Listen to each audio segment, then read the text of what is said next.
Ils vont à l'école, le cœur léger. Ici, chaque enfant a sa place dans cette grande maison située à la campagne. Ensemble, ils forment une classe unique un peu particulière. Et pour bien commencer la journée, ils se racontent. Moi, je suis contente parce que j'ai des trous dans mes chaussons. Développer l'autonomie et l'esprit critique, apprendre à apprendre, c'est le credo de cette école. L'accent est mis sur le vivre ensemble. L'école de la Chrysalide, en fait, c'est l'école de l'être. Voilà. On essaie de faire prendre conscience aux enfants de leurs émotions et de leurs besoins et qui formulent une demande. Voilà. Donc chaque enfant ici a la possibilité d'exprimer son plein potentiel. La liberté dans le cadre. Les élèves, âgés de 4 à 11 ans, ont chacun une feuille de route, mais ils doivent respecter les règles fixées par l'équipe pédagogique. Comme vous voulez, et après on se retrouvera tous ici et vous nous expliquerez pourquoi vous les avez triés comme ça.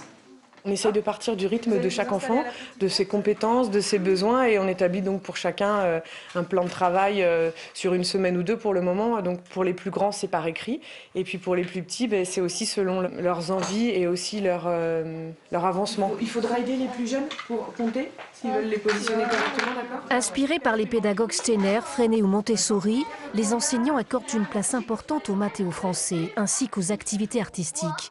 Ici, pas de notes ni de punition.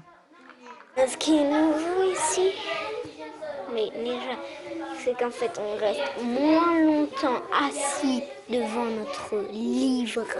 Ils nous écoutent. Quand on a des problèmes sur le travail, ils viennent nous aider. Quand on ne comprend pas une phrase, ils nous l'expliquent. On apprend, nous, on apprend aux plus petits. Et les petits, après, quand ils vont grandir, il y en a d'autres qui vont peut-être arriver. Et du coup, ils vont quand même apprendre. Ils vont apprendre aux autres. Chacun apprend à l'autre. Autre particularité de cette école, la forte implication des parents. Ils s'occupent notamment de la cantine. C'est intéressant, on rencontre d'autres parents, on donne aussi notre patte à l'école, donc c'est un petit peu notre école aussi, quoi. Numéro 2. Dans ce cadre bucolique, l'écologie fait aussi partie des priorités.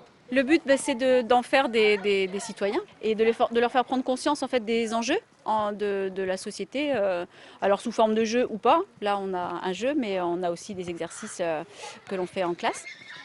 L'école de la bienveillance, une chance pour ces enfants, éduqués sans stress ni pression, reste une inconnue, leur adaptation dans le système classique.